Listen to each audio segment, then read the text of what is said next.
We've loved dancing ever since we were together. First night that we started dating. And so when the sunrise came in, we would dance right there on the floor.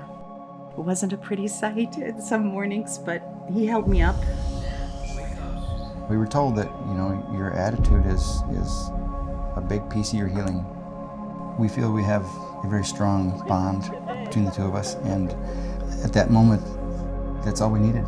And we were gonna make the most of every day, whether tomorrow ever came or not.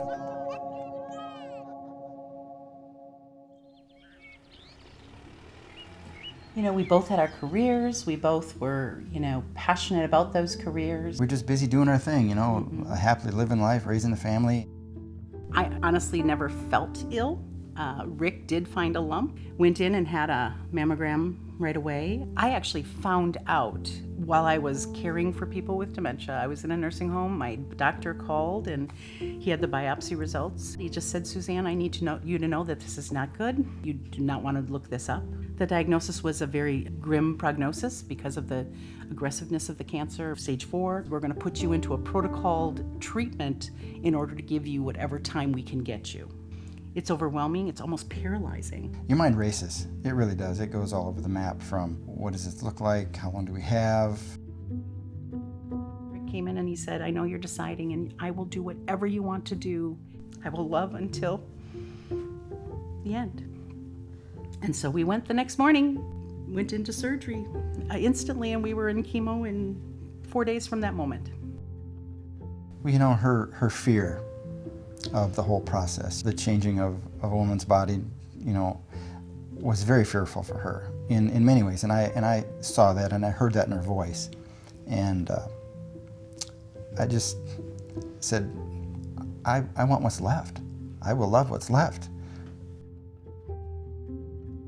The depth in which it's going to take you to, caring for someone, you just do it. You just dig right in. It doesn't matter what needs to be done.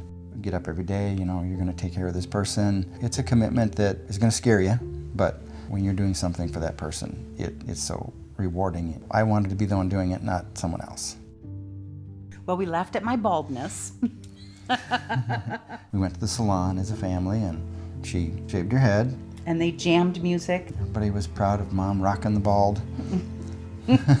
So my job was to keep the attitude up and positive and bring light on as many situations as I could, which, some days was hard.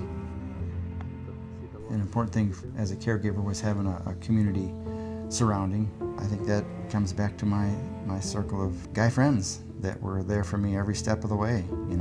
I could be vulnerable with those guys, and that allowed me to let out all the emotions that I bottle up. Marriage is about these times, the times that he had to do personal cares that were uncomfortable for him and uncomfortable for me, but I knew that I trusted him, and that trust and connection was what got us through. Of course, work ended for Suzanne, and I cut my work way back, so it had a pretty big financial hit. That's something that nobody really talks about, but as two self-employed people, we found ourselves both not working for a time.